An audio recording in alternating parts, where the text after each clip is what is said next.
nesse exemplo que a Eliane trouxe. Ela escreveu: para de fazer perguntas, menina, você nem conhece o homem. Ou seja, é sobre proteção, né?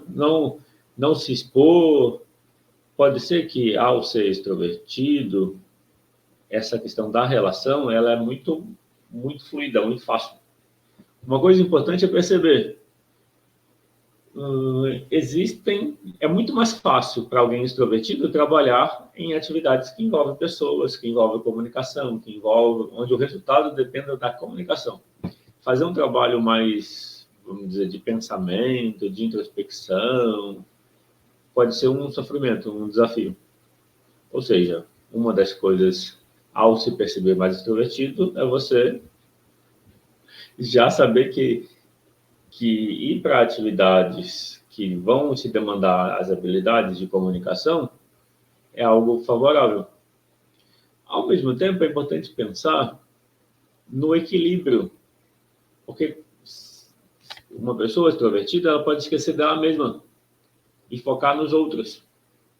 E nem vai se importar, porque ao gostar de estar com pessoas, é como se houvesse um preenchimento. Só que é sempre momentâneo. Por que eu digo que é sempre momentâneo? Porque aquilo que a gente sente de alívio, de bem-estar, porque desviou a atenção de uma dor que a gente não está cuidando, esse desviar a atenção é um alívio momentâneo, porque a gente sempre está com a gente. Então, dali a alguns instantes, a atenção volta para a gente. E aí, de novo, a gente precisa lidar com as nossas emoções. O que eu estou trazendo é, mesmo que para você seja melhor, preferível, mais fácil, esse estar com pessoas, ou seja, estar em ação, estar se relacionando, que é a natureza da extroversão e que todo mundo tem, a diferença é o que está mais desenvolvido. É comum pensar, por exemplo, todo mundo sabe desenhar. Tem pessoas que fazem um desenho que parece uma foto, e tem pessoas que fazem um desenho do palitinho. Então, pegando essa metáfora, o extrovertido, ele seria equivalente. O extrovertido está para a comunicação, para a sociabilidade, assim como o desenhista que faz um desenho de foto assim perfeito.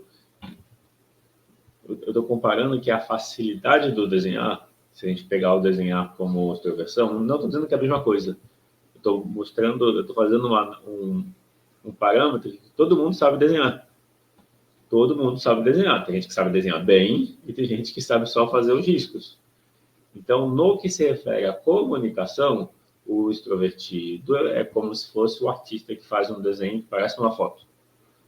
No que se refere à comunicação, o introvertido é como se ele fizesse o desenho do palitinho. Então, a qualidade da extroversão é a comunicação, é estar com pessoas. Pode parecer que a introversão seja ruim. E as pessoas podem julgar o introvertido como antissocial, mal educado, arrogante e coisas assim. Só que o introvertido tem outras habilidades, outras qualidades. E se ele se cobrar para ser extrovertido, nunca vai ser natural, porque não é o ponto forte. Então, o que eu estou mostrando é, dentro da mesma pessoa tem o eu extrovertido e o eu introvertido. Introversão é voltar-se para dentro. A gente precisa voltar-se para dentro, minimamente. A gente precisa ficar sozinho, minimamente. Quando eu falo minimamente, é importante você ter algum momento do seu dia para você. Se você estiver sempre voltado para pessoas e para relações e para o mundo externo, e nunca se voltar para você, de repente, vários problemas podem começar a acontecer, ou já estão acontecendo e você está ignorando, mas vários problemas vão estar presentes, e você nem vai entender por quê. É nisso que a pessoa fala, desenvolvi uma doença e nem sei por quê, sempre me cuidei. É que muitas vezes o cuidar era um cuidado do corpo físico. Para quem se cuidou? Sempre fiz atividade física, para aquele que fez, tá? Sempre me alimentei bem, ok. Sempre cuidar do corpo e cuidar da alimentação são aspectos importantes. E cuidar das emoções? Será que cuidar das emoções pode estar no mesmo patamar do cuidar do corpo, saúde física? Cuidar da alimentação, que também é saúde física? Cuidar das emoções, será que pode estar no mesmo patamar? Para uma pessoa extrovertida, pode ser que esse tema, cuidar da saúde emocional, fique para a última prioridade. Só quando der errado, só quando estiver sofrendo muito, aí nesse momento que vai lembrar de que existe uma relação. Quando eu falo cuidar das emoções, eu me refiro a cuidar do eu emocional. É cuidar da parte que é cuidada quando você aciona a sua introspecção. Então, eu estou dizendo o seguinte, ó, a extroversão é uma facilidade para comunicação, para lidar com pessoas. A introversão é uma facilidade para voltar-se para dentro e se relacionar com os pensamentos e sentimentos. Eu não estou dizendo que necessariamente a pessoa introvertida vai cuidar bem das emoções, não necessariamente. Porque muitas vezes a pessoa introvertida pode se julgar, pode se culpar, se comparando com a extrovertida. E aí, julgamento é pensamento, não é cuidar de si. Mas eu estou dizendo que a gente precisa exercitar o músculo da introspecção para se relacionar com as emoções, conscientemente. Então, com isso, eu estou mostrando que nem a extroversão, nem a introversão, sozinhas, isoladamente, vão trazer um equilíbrio e uma saúde emocional para qualquer pessoa.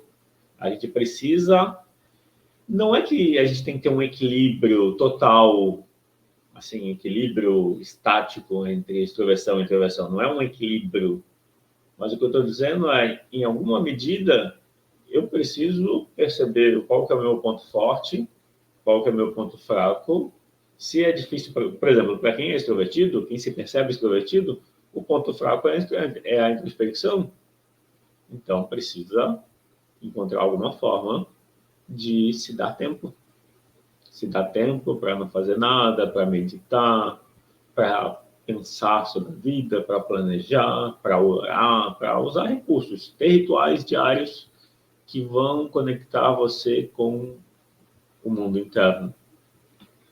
A Eliane escreveu, eu me cobro para ser menos, falar menos. Então, aí a questão da cobrança, normalmente, esse eu que cobra. Quer ver uma coisa curiosa? Eliane, você associa que você cobra você. E se não for você? E se for o seu julgamento? O seu julgamento te cobra para ser menos, para falar menos. O que eu quero dizer é que se a gente tentar mudar algo com base no olhar a coisa como errada, isso gera um segundo problema, que é a não aceitação. É contraditório o que eu estou dizendo, pode parecer contraditório, mas eu quero dizer eu só consigo mudar o que eu aceito. Então, eu preciso me aceitar para, a partir daí, conseguir fazer uma mudança. A questão de ser mais extrovertido, se você se cobrar para ser menos extrovertido, isso normalmente não funciona, ou desgasta mais do que traz resultado. Qual seria o caminho, então? Aceita que o seu jeito é certo. Só que para você aceitar que o seu jeito é certo, você precisa identificar que tem um julgamento. É que para perceber que tem um julgamento e que esse julgamento não é você, você depende da introspecção. Aí pode ser que fazer esse processo sozinho vai ser um grande sofrimento.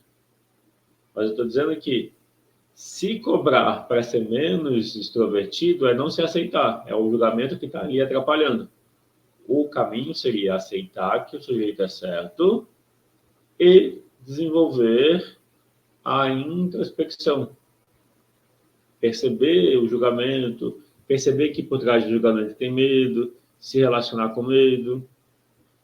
Ou seja, não é uma mudança com a ideia de que algo está errado, mas é uma mudança com a intenção de incluir o lado que cuida das emoções, que se ouve, que se percebe. É um olhar onde o ponto de partida não é que tem algo errado. O ponto de partida é, se eu incluir a dimensão interna, eu vou ter mais resultados.